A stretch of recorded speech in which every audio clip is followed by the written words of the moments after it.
mais um episódio maravilhoso e hoje é muito papo, muito conhecimento e principalmente um assunto que eu particularmente gosto muito, finanças. Então a gente vê que é um problema dentro da área da saúde e nós não podíamos deixar de trazer quem sabe falar sobre isso.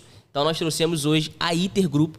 Vou deixar eles se apresentarem melhor para vocês, mas espero que vocês possam extrair o máximo de conteúdo daqui, porque eu tenho certeza que vai tirar vocês de onde vocês estão para o próximo nível, sem dúvidas. Então, muito obrigado, Lari, Thay, por estarem aqui. Se apresenta um pouco para a galera, né, logicamente, fala um pouco sobre a Iter, o que vocês fazem, que melhor do que ninguém, vocês sabem explicar isso. Então, vamos lá?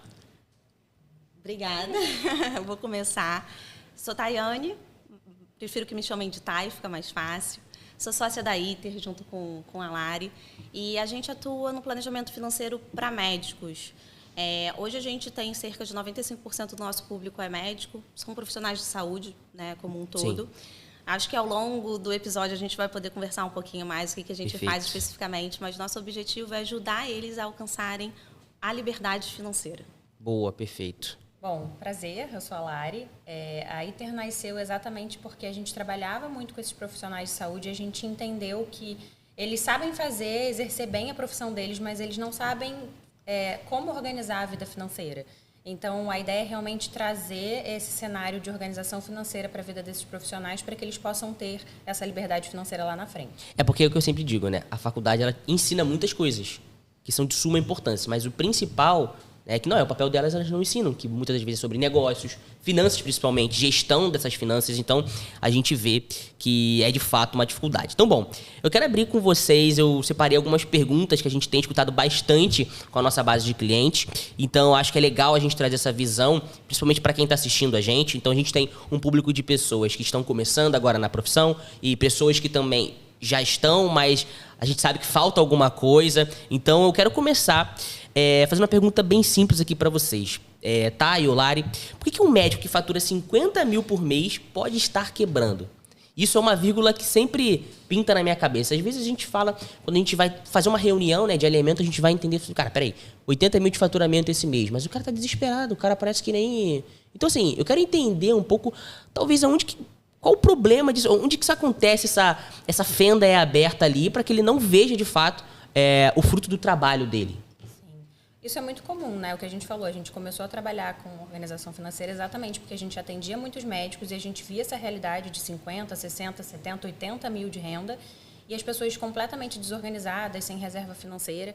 Eu acho que isso é um pouco cultural, né? A gente não aprende educação financeira na escola e o médico ele se forma, ele aprende sobre a profissão, mas ele não aprende sobre como lidar com o dinheiro. Então, ele sai endividado, na maioria das vezes a renda aumenta, ele aumenta o padrão de vida, ao invés de começar a se organizar antes, e aí não forma uma reserva, e aí acaba eternamente na corrida dos ratos, né? Correndo atrás do rabo, trabalha, paga conta, e aí o ciclo se repete, e a pessoa nunca consegue olhar para a base, que é o principal, que é organizar a vida financeira, organizar o quanto entra, o quanto sai, não guardar o que sobra, né? Na verdade, guardar antes e viver com o que sobra. Então, assim, começar a inverter essa ordem de aumentar o padrão de vida porque a renda aumentou. Legal.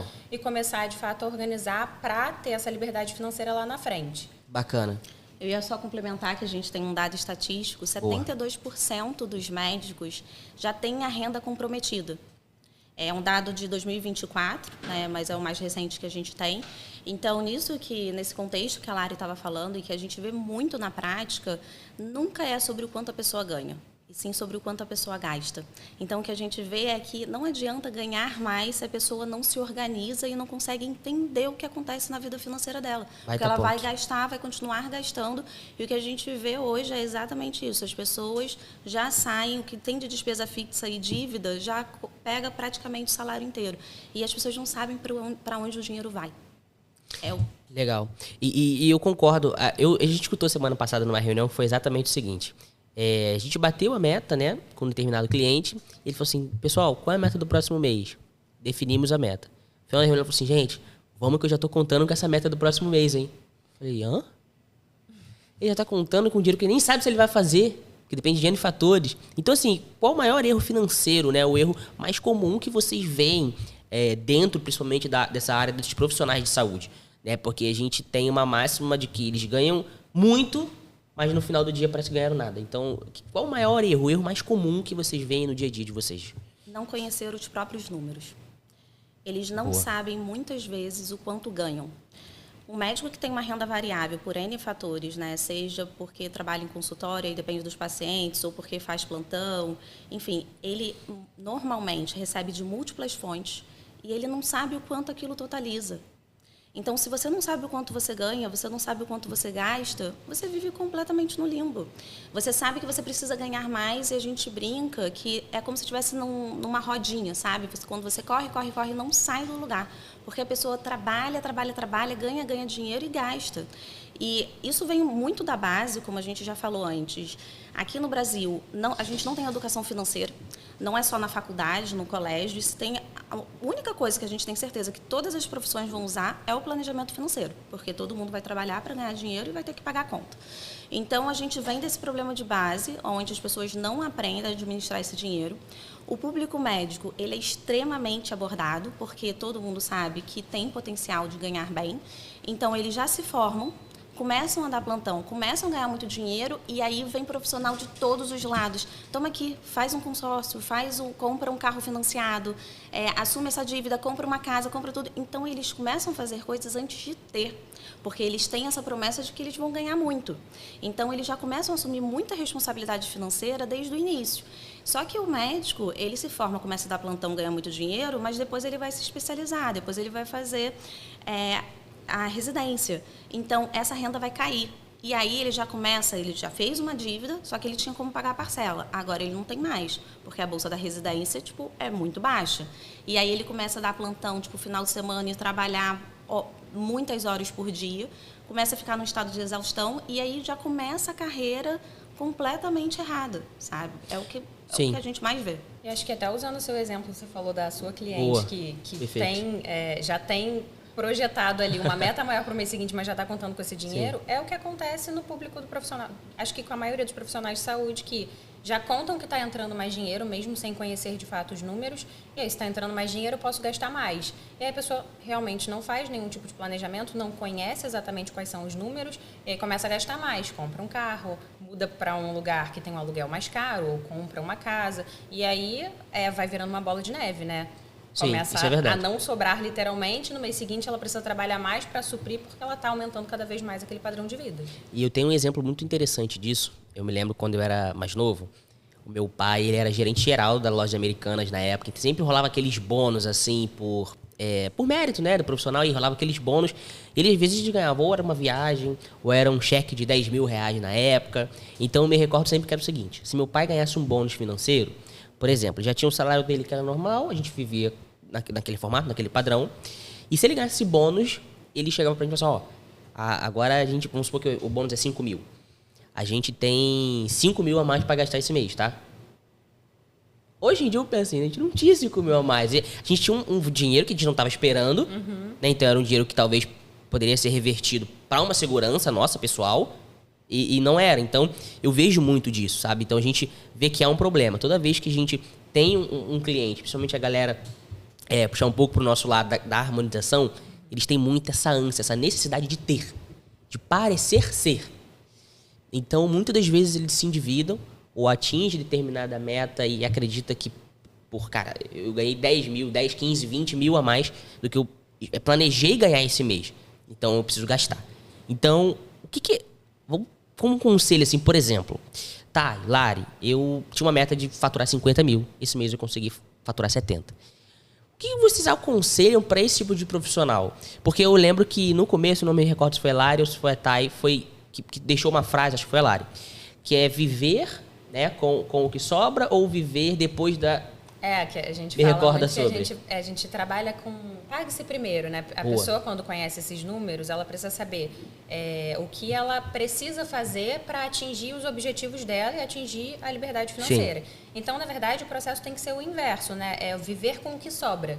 Então, entrou o dinheiro, eu preciso saber o que eu preciso guardar para comprar, né? Para ter a minha liberdade financeira, e o que sobra é o que eu vivo. As pessoas fazem o inverso. O dinheiro entra, as pessoas... né, vivem, pagam as contas e se sobrar elas guardam alguma coisa. Então elas sempre vão depender do trabalho. E a gente sabe que a longo prazo não é sustentável. Em algum momento a gente não vai ter a mesma força de trabalho que a gente tem hoje. Então o ideal é que a gente inverta os números, né? Tipo, ao invés de viver com o que entra e se sobrar eu guardo, se não sobrar eu não guardo nada, eu sei o que eu preciso fazer, eu guardo e aí o que sobra é o que eu vivo. Mas aí muita gente escutando agora deve estar pensando, pô, mas a vida é uma só. E se eu não chegar lá na frente? Meu Deus. E aí o ponto que a gente sempre fala, gente, não é para você viver na escassez para lá na frente, tipo, usufruir. Não é isso que a gente está falando. O que a gente fala é o seguinte, a gente tem as despesas básicas. Então, você vai morar num lugar legal, você vai dar uma boa educação para os seus filhos, tem coisas que a gente não vai abrir mão. Agora, quando a gente fala de pague-se primeiro, né, que é olhar para os objetivos, juntar o dinheiro e depois gastar, a gente está falando das coisas supérfluas, dos gastos que a gente fala que é o ralo financeiro. E as pessoas nem sabem que gastam, sabe? Que é olhar a fatura do cartão de crédito e falar, caramba, eu gasto R$3.000 de iFood por mês, eu gasto um monte de assinatura aqui, mais de R$1.000 de assinatura, que eu nem sabia que eu estava pagando esse aplicativo. Sim. Então, assim, não é para você deixar, e pelo contrário, o que a gente sempre fala é, o nosso objetivo é que as pessoas saiam do estado de sobrevivência. Que a maioria das pessoas hoje sobrevivem. A gente quer realmente trazer as pessoas para viverem bem, sabe? E o viver bem, a gente tem como ter esse equilíbrio. Não é nem só o amanhã, só o futuro, nem só o agora. Então, a gente vive bem, o que realmente é importante é estruturado. A gente pega essas despesas básicas, coloca os objetivos em cima e objetivos factíveis, tá? Não adianta, e por isso que isso é muito individualizado. Não adianta a gente dar uma receita de bolo e falar assim, não, você tem que juntar tantos %. Eu ainda não sei qual é o seu fluxo de caixa, eu não sei do quanto você gasta, o quanto realmente é essencial, o quanto é variável. Então, a gente tem que entender isso e colocar esses objetivos de forma que encaixe, sabe? Que fique confortável e factível. Não é só para ser bonito no papel, é realmente para ser um estilo de vida. Para dar tranquilidade para a pessoa dormir tranquila, sabendo que ela no futuro vai estar tranquila também e que agora ela está vivendo bem. Ela está preparada para qualquer pedrinha no meio desse caminho aí, né? E agora eu quero entender um pouco com vocês o que diferencia quem de fato constrói um patrimônio, constrói algo sustentável a longo prazo, de quem deixa essa torneira aberta e principalmente com essa falta de clareza de dados ali, que pelo que eu já entendi de vocês, o ideal, o primeiro passo é a gente ter clareza dos dados. Clareza de tudo que a gente tem no nosso dia a dia, seja como gasto, seja como investimento, passivo, ativo, não sei, mas o que vocês acham que é o diferencial para, de fato, construir um patrimônio? Principalmente a galera da área da saúde ali. Engraçado que na pergunta anterior eu ia até brincar, né? Fala assim, o que você está descrevendo aí é o famoso dublê de rico. Que quando você falou assim, a pessoa ganha mais, ela quer gastar aquele dinheiro. Por que isso? A gente vive hoje numa exposição muito grande, né? Rede social para todos os lados. Então, as pessoas querem muito mostrar que tem. Não necessariamente porque elas podem ter, mas porque elas acham que precisam daquilo para ter um status. Então, assim, respondendo agora essa pergunta de o que diferencia quem vai conseguir construir de quem não vai conseguir, é entender o que é um ativo e o que é um passivo. Porque quando a pessoa ela fala assim, mas eu estou comprando aqui um carro de R$500 mil, eu estou comprando uma... Fala assim, gente, calma aí, esse carro, se você for vender amanhã, vai ter uma desvalorização absurda. Você está financiando, você vai pagar o dobro do que você pagaria se você comprasse à vista. Então, assim, isso não é um ativo para você, isso é um passivo. Não estou falando a pessoa tem que ter carro, é óbvio que tem que ter carro, mas ela precisa ter aquele carro que quando ela ganhou um bônus, ela assumiu ali um financiamento, uma parcela altíssima, e aí mês que vem ela já não consegue mais pagar, mas aí vai ter que ficar correndo atrás e trabalha cada vez mais e vive no sufoco, porque parece que quanto mais as pessoas ganham, se elas não estão organizadas, mais desesperadas elas estão. Isso é verdade. Por quê? Porque elas estão assumindo muitas parcelas e não conseguem pagar e tem que trabalhar cada vez mais para poder continuar mantendo aquele padrão. Então, assim, a pessoa que constrói, e que nem sempre é a pessoa que ganha mais justamente por isso, é essa diferença entre o que a pessoa ganha e o que a pessoa gasta e o que ela faz com esse dinheiro, entende? Então, ela vai colocar investimento que vai gerar uma renda passiva e isso vai começar a crescer, ou ela vai comprar carro, por exemplo, vai trocar de carro, tipo, porque quer comprar um carro mais caro. Então, assim, é entender, colocar ali os objetivos e investir em ativos. É diferente, por exemplo, tipo, então a pessoa vai investir em imóveis para ter renda, que vai gerar uma renda passiva, ou colocar esse dinheiro para investir. Certo. Então, quais seriam os primeiros passos hoje para um profissional que de fato quer construir um patrimônio sólido? Né? Por exemplo, cara, eu sou um cara leigo, Eu sou um médico, eu sou leigo, e eu quero começar, pelo menos, ter um pouco de clareza, assim, acerca do que eu faço nos próximos... Porque eu vejo assim, eu vejo um padrão. Eles são sempre muito cansados porque pegam diversos plantões e, cara, se parar para conversar sobre finanças com os caras é um tanto quanto difícil. Então, eu quero trazer, talvez, essa consciência para eles, do que eles precisam começar, pelo menos, a fazer, lógico, antes de entrar para ITER, para começar a visualizar um novo cenário, uma pré-construção de patrimônio, para começar, pelo menos, a fechar um pouco dessa torneira, talvez. A gente, acho que mais do mesmo, tá? A gente vai repetir bastante isso, porque acho que é o principal, é a organização financeira. Então, é o que a gente falou, conhecer os números. As pessoas precisam se organizar em relação a isso. Então, a pessoa precisa entender o quanto entra, Perfeito. A média, qual é o mínimo que ela vai receber, né? Ter uma noção do quanto ela pode contar todos os meses. E ela precisa entender o quanto sai também. E aí, a partir daí, é que a gente começa a fazer os cálculos dos objetivos para encaixar esses objetivos nesse orçamento. Então, a gente tem um método para ajudar os clientes, inclusive. E aí o que a gente acredita é que realmente a organização vem primeiro. Não adianta a pessoa falar, eu quero investir. Você vai investir como? Você tem dinheiro indo pelo ralo. Então, assim, o ideal é realmente organizar a base para depois ela dar os próximos passos. Perfeito. Eu acredito muito nisso. Acho que não tem jeito. No final do dia, vai ser sempre uma organização. E quando a gente fala assim, não, eu vou falar mais do mesmo, é porque a galera não faz o básico. Exatamente. Né? Que é o feijão com arroz, que é o básico bem feito, que é o que surte efeito. Né? Então, Quero perguntar para vocês um pouco. Vocês falaram sobre ativo, passivo, e aí eu vou bater nessa de novo, que é assim, o básico a galera não sabe. Então traz um pouco pra gente hoje de forma clara sobre um ativo e um passivo. Tá? Seus prós e seus contras, eu vejo que é uma dificuldade. E aí eu vou bater muito do Blade Rico de novo, gostei disso, porque é o que a gente mais vê. Principalmente a gente tem muitos profissionais da harmonização com a gente. Então uma galera que vem de um mercado que eles precisam agir como se eles já tivessem. A gente fala muito sobre isso no off.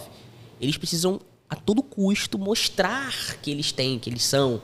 Então, eu vejo essa debilidade. Então, explica pra gente um pouco sobre esse ativo, sobre esse passivo. Eu acredito que tem muita gente hoje que ganha dinheiro. Eu acredito porque eu recebo muitas dessas perguntas e hoje não sabem essas frentes básicas.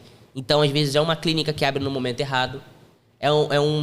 Talvez uma viagem que faz no momento que não é oportuno para um evento que vai acontecer, por exemplo, sempre acontece um evento em Mônaco. Então a gente já sabe, quando chega a determinado momento, a gente sabe que vai virar loucura pra gente. Porque eles associam na nossa cabeça que a gente precisa correr, não, preciso faturar lá porque eu preciso estar em Mônaco. Será que precisa? Então explica pra gente um pouco sobre isso. Eu vou começar pelo gancho que você falou de Mônaco. Se é uma coisa que eles precisam e que é importante na profissão, por que isso não se torna um objetivo? Eles já começam a juntar dinheiro, você já sabe que vai acontecer. Então, você separa, fala, olha, então uma vez por ano eu vou para Mônaco, não sei qual é exatamente a frequência desse evento, mas vamos supor que fosse anual. Então, eu já vou colocar, quanto eu preciso para ir para Mônaco? X mil reais. Tá. Quanto eu preciso juntar por mês para, no evento, eu ter esses X mil reais? Então, assim, só antes de responder sua pergunta do ativo passivo, trazer essa mentalidade que se é uma coisa que a pessoa... E pode ser profissionalmente, se é um evento profissional, pode ser que realmente seja importante. Então, ótimo, isso é um objetivo. A pessoa vai fazer, mas vai fazer de forma estruturada. E não na maluquice de faz primeiro e depois eu me viro para ver como é que eu vou pagar isso. E aí se enrola em dívida, pega um empréstimo, faz... Enfim. Então, o que a gente quer evitar é exatamente isso. É ter previsibilidade. Então, se tem coisas que são importantes, que a pessoa realmente faz parte daquele contexto, ela precisa fazer. Mas por que não se antecipar e fazer isso de forma coordenada? Porque pode ser que ela tenha que escolher. Eu vi aqui o quanto eu ganho. Eu vi aqui o quanto eu gasto de despesas essenciais e o quanto eu tenho de objetivo. Caramba, a conta não fecha. Tá, onde que a gente pode mexer? Ou a gente vai aumentar essa renda, mas isso demanda muito desgaste. Enfim, em alguns contextos faz sentido, em outros a pessoa já está ali no limite, não tem mais hora. A pessoa só tem 24 horas, né, no dia, não tem mais para onde correr. Então, onde que eu vou mexer? Poxa, vamos olhar aqui os objetivos. Tem alguma coisa que eu possa aumentar o prazo para diluir um pouquinho o quanto eu preciso? Ou diminuir aqui o capital? Então, você começa a fazer escolhas inteligentes. Porque quando a gente não sabe o porquê que a gente junta dinheiro, é isso, um mês eu junto, outro mês eu não junto, qualquer coisa serve. Agora, quando a gente sabe o porquê que a gente está juntando e tem clareza de cada objetivo, muda. Porque você não está mais ali só juntando dinheiro porque alguém falou que você precisava juntar ou porque você sabe que só o INSS lá na frente não vai ser o suficiente. Você sabe que você está juntando aquele dinheiro porque você quer ir para Mônaco, ou porque você quer fazer uma viagem X com a sua família, ou porque você quer fazer uma cirurgia estética, qualquer coisa, né? Isso é muito individual. Mas é por isso que a gente analisa caso a caso e coloca isso para parar para a pessoa pensar. E normalmente as pessoas ficam, gente, nunca tinha pensado nisso, que loucura. Realmente, a conta não fecha. Sim. E aí começa a frear, né? De, tipo, realmente, eu preciso fazer escolhas. Porque senão, e aí era outro dado, depois eu vou até pedir para ler aqui, né, outra estatística, das pessoas de médico com burnout, com depressão. Porque não chega uma hora que não consegue mais. Você literalmente fica completamente desgastado e não tem como ter saúde mental nesse contexto. De trabalhar, não dormir, né? Não dorme direito, trabalha e está sempre cheio de dívida, sempre correndo atrás, está lá naquela rodinha sem sair do lugar. Sim. Voltando para ativo passivo. Um pequeno gancho, né? É o típico tipo de gente que muitas das vezes não tem o controle mínimo financeiro que fala assim, dinheiro não é tudo. Será? Comer melhor não é tudo? Dormir melhor não é tudo? Ter uma mínima qualidade de vida não é tudo? Ter uma educação, poxa, minimamente saudável e bacana para os teus filhos não é tudo? Então, baita ponto. Ó, só para trazer aqui uma estatística, por conta, né, esse custo invisível que a gente Sim. fala, hoje 62% dos médicos já sofreram burnout, 45% foram diagnosticados com depressão e 47% com ansiedade. Pesquisa Nacional de Saúde Mental do Médico, da AFA, de 2023. Então, assim, é assustador. Uau. Quando a gente olha que um público que ganha tão acima da média, né, das outras profissões, e ter um quadro desse, é assustador. Bizarro. Isso é bizarro. Como eu já falei pra vocês, o meu pai tem uma ONG, né? E ontem ele recebeu uma foto do médico, né? Esse Dr. Marcelo, ele trabalha na UPA de Costa Barros. Ontem ele sofreu uma agressão vinda do paciente. Precisou ir pro hospital e tudo mais. E aí tu coliga, talvez, não falando que é o caso do Dr. Marcelo, mas tu coliga toda essa pressão que já vive, toda essa precariedade que já vive na saúde ali, aquela coisa na mente do doutor, mais o descontrole financeiro. Então o cara precisa estar o dobro naquele ambiente ali, o triplo, para poder suprir algo que talvez tá deixando vazar e não tá trazendo uma qualidade de vida para ele legal. Muito bom. Então eu quero entrar um pouco sobre CNPJ e pessoa física. Isso é um problemaço. Porque a gente vê... Eu vou voltar no meu exemplo. A gente vê lá, o faturamento esse mês foi 80, 90 mil. Só que o doutor acha que ele faturou 80, 90 mil. Só que não, foi a clínica que faturou 80, 90 mil. Então, isso é um problema. A gente tem visto que cada vez mais a galera continua se embolando e tanto confundindo renda bruta com lucro líquido, com renda pessoal e não entende sobre prolabore, custo operacional. Então, eu queria que vocês falassem um pouco sobre isso. A gente vê também muitos médicos que hoje possuem suas próprias clínicas e também, às vezes, fazem esse equilíbrio de tenho minha própria clínica, mas eu faço um plantãozinho para poder suprir, para poder tapar um determinado buraco. Então, como que a gente consegue fazer da melhor forma essa separação de pessoa física e CNPJ, que eu tenho visto que é um baita problema hoje em dia? Eu acho que é um baita problema porque as pessoas realmente misturam, acho que é o principal, assim. Médico, além de ter a clínica da plantão, mas ele, na maioria das vezes, hoje em dia, o contrato é PJ. Então, mesmo que a pessoa não tenha clínica ou não tenha consultório, na maioria das vezes ele vai ter PJ e vai prestar serviço com uma PJ. Então, assim, separar as contas é o principal. A pessoa precisa receber pela PJ, pagar as contas da PJ pela PJ e as contas pessoais pela pessoa física. Se ela não misturar aí, o básico vai estar bem feito. Daí, beleza, aí ela precisa entender o quanto entrou, né, faturamento bruto, quais são os custos daquela PJ, para ela saber o quanto ela realmente vai fazer de retirada. O Prolabore tem algumas questões, né, tem a definição de valor, como tem estratégias para diminuir o quanto se paga de imposto na PJ. Então, assim, tem algumas coisas que vão entrar como estratégia fiscal e que, junto com a contabilidade, você vai entender qual é a melhor estratégia. Mas o principal é conseguir separar as contas, gastar o que é da PJ na PJ, o que é da pessoa física na pessoa física e entender o que realmente faz sentido, o quanto vai se tirar, né, vai se retirar ali todo mês de lucro líquido ou de Prolabore. Perfeito. Parece muito simples, mas o que a gente vê é que, na prática, eles não fazem. Por que isso? Você vai, passa ali o cartão da pessoa física para comprar alguma coisa para o consultório, você paga o imposto da pessoa jurídica na conta da pessoa física porque o dinheiro estava ali e não tinha na pessoa jurídica. Então, assim, vamos lá, o que a gente fala até para entender um pouco quanto ganha, né, essa questão do faturamento. Peraí. E a gente fala assim, gente, como que vocês não sabem? Porque é isso, entra lá o dinheiro na PJ, aí eles transferem para a pessoa física, aí depois eles, tem que pagar um negócio lá e volta para a PJ. Meu Tem que pagar não Deus. sei o que e volta, e fica essa transição, isso é muito louco.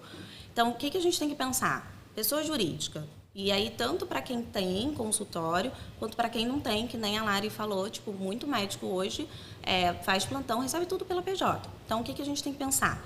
O dinheiro, e aí esse é um problema, entre aspas, né? Normalmente eles recebem em datas distintas e os impostos, por exemplo, da PJ, vencem dia 20.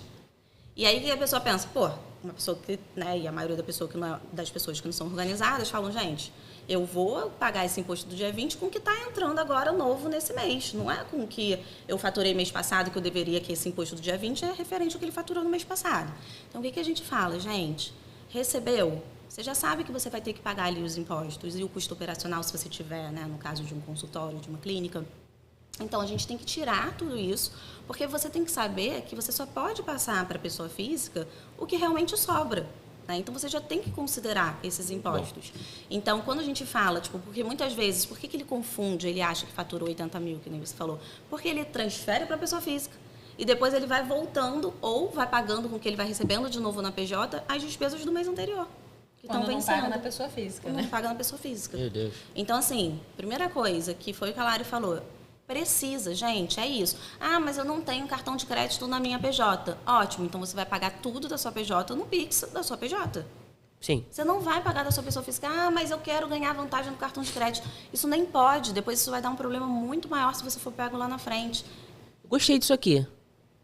Vamos lá. É um questionamento até meu mesmo. Por exemplo, eu movimentando a minha PJ, a minha PF, naquela forma desesperada ali, isso não me auxilia na questão do ganho de crédito em relação aos cartões de crédito? Fala mais sobre isso, porque eu recebi um questionamento esses dias. A gente estava em uma reunião e a gente estava trocando essa ideia, né, com uma cliente nossa que tem uma clínica. Eu disse, não, mas eu movimento mais a minha PF do que a minha PJ, porque eu quero estar aumentando meus scores. Eu não sei. Eu falei, tudo bem, que para mim eu não sei como funciona, então explica um pouco pra gente, Otay. Isso até vai do que a gente estava falando antes, né? A pessoa ela quer ganhar os pontos e tal para ganhar mais limite para fazer mais dívida. Já começa por aí, mas vamos lá. Muito bom. De fato, você movimentar mais, né, o cartão de crédito, sim, o banco vai entender que você tem mais potencial para ele poder empurrar um monte de coisa ali, te oferecer. Olha, agora você tem um cartão de crédito sem limites. Você tem um crédito pré-aprovado, porque o que ele quer é jogar iscas para a pessoa ir lá, morder, enfim, ele lucrar com isso. Então, assim, o ponto é claro que se você gasta mais no cartão de crédito de pessoa física, isso vai trazer esses, entre aspas, benefícios, que na verdade não são benefícios reais, porque se você é controlado e você ganha bem, você vai transferir uma quantidade boa para a pessoa física e você vai usar estratégias certas para utilizar isso de forma correta na pessoa física.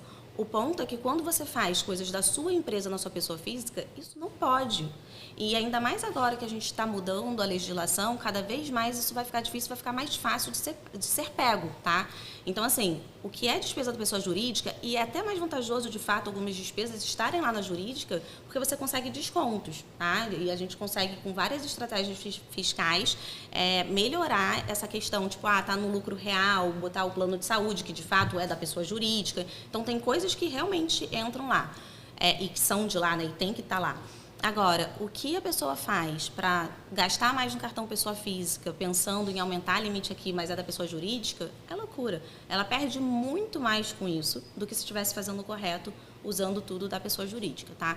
Porque se ela continuar fazendo isso, ela nunca vai ter clareza do quanto ela de fato ganha. Vai estar sempre misturado. Falar, mas eu gasto muito, minha fatura do cartão é 15 mil, 20 mil. Quanto tem ali da PJ? Você vai ficar todo mês ali fazendo, tipo, separando? A pessoa não faz isso. E ela precisa fazer, porque ela precisa entender. E já tem vários casos, inclusive, que quando a pessoa achava que ganhava bem, quando a gente separou e olhou e falou, olha, seu custo hoje aqui da PJ tá enorme. Você está tirando aqui por mês muito menos do que você imaginava. Porque você fica pagando ali, achando que era da pessoa física e tal, é da sua PJ. Ó, sua consulta tem que aumentar o valor. Não, a conta não está fechando aqui. Então, se a pessoa não tem essa clareza do que é a pessoa jurídica da pessoa física, ela não consegue melhorar, ela não consegue ajustar, ela não consegue entender, porque ela não sabe para onde o dinheiro está indo, e se está indo para a empresa ou se está indo para a conta pessoal. Bacana, muito interessante mesmo. Eu tenho até um exemplo interessante para dar sobre isso, porque é o seguinte, você até falou sobre aumentar a consulta e tudo mais, eu peguei um exemplo esses dias muito interessante. A gente tinha uma profissional PF que sozinha ela faturava seus 50, 60 mil. E isso de forma... ela não tinha clínica, tá? Então ela sublocava locais. Então, sublocando locais, ela faturava de 50 a 60 mil. Algum plim-plim-plim na cabeça dela falou que ela precisava ter uma clínica. Arthur, preciso ter uma clínica. Falei, tá bom, vou falar o quê? Você falou que precisa ter uma clínica, tudo bem. Eu que não tenho que falar o contrário, isso não é no meu escopo. E ela começou a abrir essa clínica. Arthur, eu não sei, mas o que eu faço? Porque só uma cadeira, 10, 15 mil. E eu tô falando fora espaço, fora embelezamento do espaço, que a gente tá falando de estética. Então a gente tá falando de uma obra aí de quase 100, 150 mil. Agora, quando ela vai começar a ver esse payback desse investimento que ela tá fazendo? Porque, beleza, ela sublocava a sala, faturava 50, 60 mil. Só que isso não era limpo, líquido. Ela tinha custo de produto, custo de aluguel, mas ainda assim, era uma margem de lucro de 45%, vamos botar assim. O que, no caso dela, tava maravilhoso. Agora, com o consultório que ela tá abrindo, vai se tornar desesperadora a vida dela. Então, eu acho que, assim, é algo que a gente tem visto cada vez mais no mercado, esse desespero exacerbado de querer crescer. Então, assim, tudo bem, concordo contigo no seguinte fato, tá? Beleza, eu vou abrir uma clínica, mas vários outros ponteiros, vários outros fatores serão ajustados em conjunto. Meu faturamento vai crescer, sei lá, é tudo sobre projeções, né? A gente falou sobre isso agora, projeções que ainda não existem, né? Mas vamos supor que eu tive um aumento no meu faturamento, 50, eu tô para 100, poxa, a longo prazo isso vai se pagar porque eu vou sublocar o meu consultório também. Então, assim, são muitos cálculos, muitos fatores que a galera não faz. E muitas vezes não faz porque não sabe fazer mesmo. E tá tudo bem, a gente não tá aqui para saber tudo, né? E por isso que tem vocês para auxiliar, né? Então, são informações muito importantes. E agora eu quero trazer um pouquinho sobre um caso aí. Quero que vocês tragam um caso pra gente que deu super certo. Se não puder falar o nome, sem problema. De um doutor que se encontrava na situação, o que foi feito, aonde vocês atingiram nesse ponto, né, com esse doutor para que ele alcançasse esse objetivo. Fala um pouco mais pra gente entender. Assim, são todos muito parecidos, no sentido, eu vou pegar aqui um geralzão, não vou pegar uma exceção. Boa. De médica que ganhava em torno ali dos 50 mil por mês, completamente desesperada quando chegou pra gente. Quando a gente foi olhar as contas, a gente viu que ela pagava mais de 7 mil por mês só em multas e juros. Meu... Cartão de crédito que você paga ali o mínimo e vai refinanciando, cheque especial, que para muitos, infelizmente, a gente vê muito isso na prática. A pessoa já conta com o valor do cheque especial. Lembra aquilo que eu falei? Que a pessoa vai conforme vai entrando, ela vai contando que vai entrar para poder pagar as contas. Então, isso vira uma rotina. E aí, quando a gente parou para poder mostrar para ela, porque o padrão de vida dela, básico, né, o essencial, nem era alto. Uau. Porque tem pessoas que a gente pega que tem realmente padrão básico ali, tipo, muito alto. A pessoa que paga muito de aluguel, a pessoa tem que morar. Óbvio. E assim, gente, é o que a gente sempre fala, e lá no início a gente falou, né? De parar de sobreviver e viver.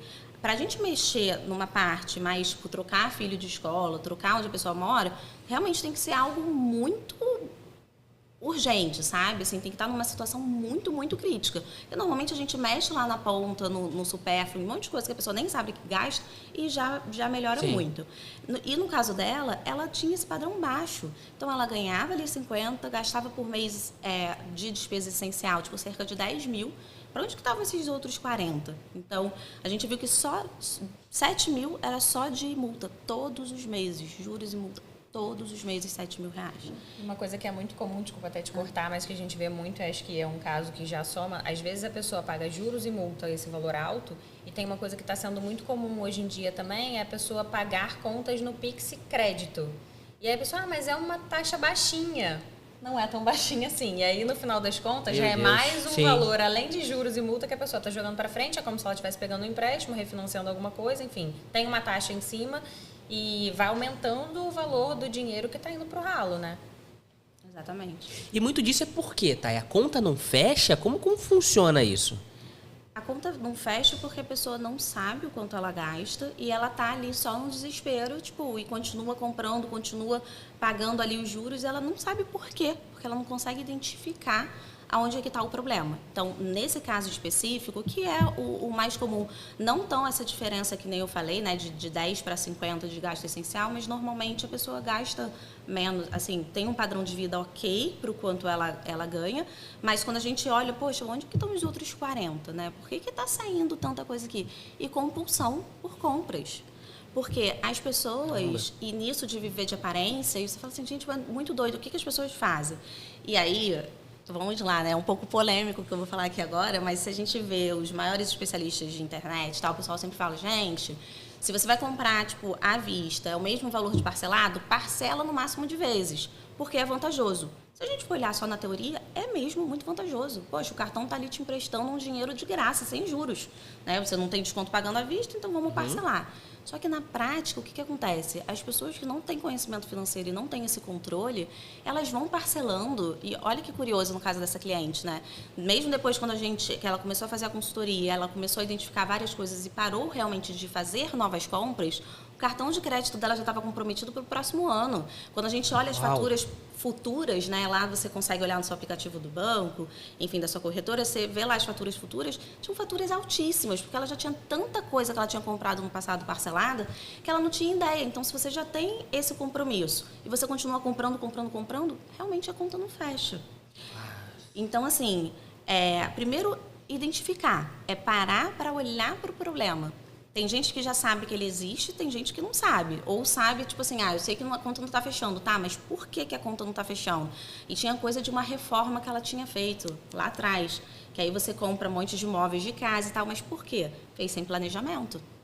Se ela tivesse planejado, ela conseguiria ir volta para o consultório que você estava falando antes. Se a pessoa se planejar, na maioria das vezes vai ser um bom negócio. Se a pessoa já tem clientela, já tem esse faturamento, vai ser bom. Mas ela não pode simplesmente fazer andando, né, enquanto já está andando, sem entender nada sobre o assunto, só ir comprando, aí vai parcelando, aí pega financiamento. E uma outra coisa que é muito comum também, que eu achei que você fosse falar, Lari, quando você falou do Pix, é que às vezes, e é o caso dessa cliente especificamente que eu estou falando, a pessoa está com dívida, pagando 7 mil por mês só em juros e multas, mas tinha ali um dinheirinho para reserva de emergência. Era eu falo assim, gente, mas calma aí. A conta não fecha. Eu tô pagando tá no Pix Crédito, mas eu tô guardando dinheiro, gente. Entende que o que você paga ali de juros, tipo, a sua rentabilidade nunca vai ser isso, porque é óbvio, o banco cobra ali, gente, é insano a gente pensar em 15% ao mês, 18% ao mês de vantagem de juros, enquanto um bom investimento vai te dar ali 1% ao mês. Bom investimento, né? Pensando em investimentos sérios, né? Tem muitas coisas para falar, não vamos entrar nesse assunto agora de investimentos. Mas aí você vê realmente o quanto a pessoa está perdida. Sim. Que ela perde muito mais ali naquilo que ela paga de juros e ainda tem ali um pouquinho que, obviamente, não vai conseguir apagar o incêndio, mas é insano você pensar que essas coisas coexistem, sabe? E aí é o que a gente falou, mais do mesmo, né? Assim, sempre a organização e o planejamento é o que vão fazer diferença na vida financeira da pessoa. Então, o seu exemplo, né, da sua cliente que abriu a clínica, ou o exemplo aqui que a Thay usou, no final das contas é a organização. Ela possivelmente, né, grande chance de chegar num cenário como esse, da conta não fechar. Por quê? Porque ela fez sem planejamento, ela assumiu uma dívida, né? Ela assumiu um compromisso financeiro que pode não caber no orçamento dela e agora ela vai precisar se virar para tentar resolver aquilo ali, para tentar pagar o que ela já assumiu de compromisso. É o que normalmente acontece, a pessoa assume vários compromissos financeiros e no final a conta não fecha e a bola de neve vai crescendo porque ela não dá um passo atrás, né? Ela não diminui o padrão de vida, ela não deixa de fazer a viagem, ela quer continuar com aquele padrão de vida sem estancar o problema. Né? Então, no final das contas, realmente, a organização e o planejamento é o que vai fazer diferença na vida das pessoas. E eu penso o seguinte, mas eu não tenho tempo para fazer, eu não quero fazer. Então, delega. Busca profissionais sérios e vai atrás e delega. Exatamente. Porque você vai ficar quanto tempo vivendo nessa mesma? Assim, mas eu faço um monte de plantão, quero saber de finanças. Delega, então. Sabe? Então, assim, eu acredito que... Se quiser saber mais, precisa falar com a Iter, né? É isso. Então, aonde eles encontram vocês, Otay? @itergrupo no Instagram. Mas eu ia falar que a gente, quando cobra, né, e tem um valor, o preço da consultoria, o que a gente traz depois de retorno, porque um ponto que a gente ainda não abordou aqui, aí depois eu vou responder e falar de vender o nosso peixe de novo, é que muita gente, quando chega, está pagando muito mais do que o necessário, seja num plano de saúde, está tendo reajustes absurdos anuais, a pessoa não muda e já poderia estar numa categoria igual ou melhor, pagando mais barato. Boa. Num seguro de vida que talvez não tenha sido tão bem estruturado para aquela pessoa. Então, tem várias coisas que a gente analisa. Imposto da pessoa jurídica é muito comum. Médico está no anexo errado, tributando acima do que deveria. Então, o que a gente consegue trazer, assim, real de economia para a pessoa, já pagou a consultoria, aquele foi o melhor investimento que a pessoa fez na vida. É porque eles vão olhando o preço, mas não vê o valor. Exatamente. São coisas totalmente distintas e diferentes. Exatamente. Maravilha. E pode ser uma de cada vez, ou as duas, não pode ser uma de cada vez, melhor. Thay, olhando para aquela câmera, qual conselho você deixa hoje pro profissional da saúde que, cara, por eu entendi, eu quero construir um patrimônio, logicamente, além de procurar a Iter, qual conselho você deixa para esse profissional hoje que tá te assistindo, tanto profissional que hoje já tem uma base, porque eu acredito que visualizar as suas finanças, construir um patrimônio não tem idade. Nunca é cedo, nunca é tarde. Então, qual conselho você deixa para esse profissional hoje? Olhando para a câmera. Olhando para a câmera. Ó, para você, médico, nunca é tarde, como ele acabou de falar. Você tem que começar agora. Se organiza, entende o quanto você ganha, entende o quanto você gasta. Que a sua paz não tem preço. Você poder dormir tranquilo, ficar tranquilo. Você trabalhar não porque você precisa, mas porque você quer, sabe? Porque se você quiser parar, tipo, tirar férias sem ficar olhando o celular, sem ficar desesperado, você consegue fazer isso. É questão de organização. Então, procura a gente, que a gente te ajuda. Perfeito. E aí, Lari, qual conselho você deixa hoje?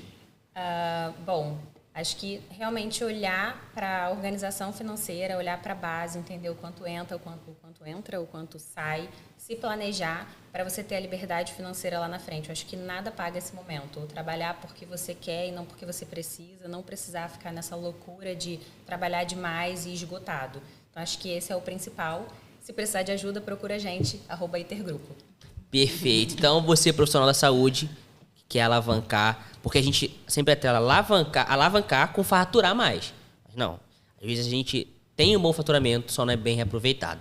Tá? Então, você que gostou desse episódio, fica ligado, saíram diversos cortes, como elas falaram. Se você quiser saber mais, poxa, eu não tenho paciência, delega. Vai lá, delega, entende mais, faz uma consultoria, procura entender. Então, muito obrigado até agora que você que está aqui assistindo a gente.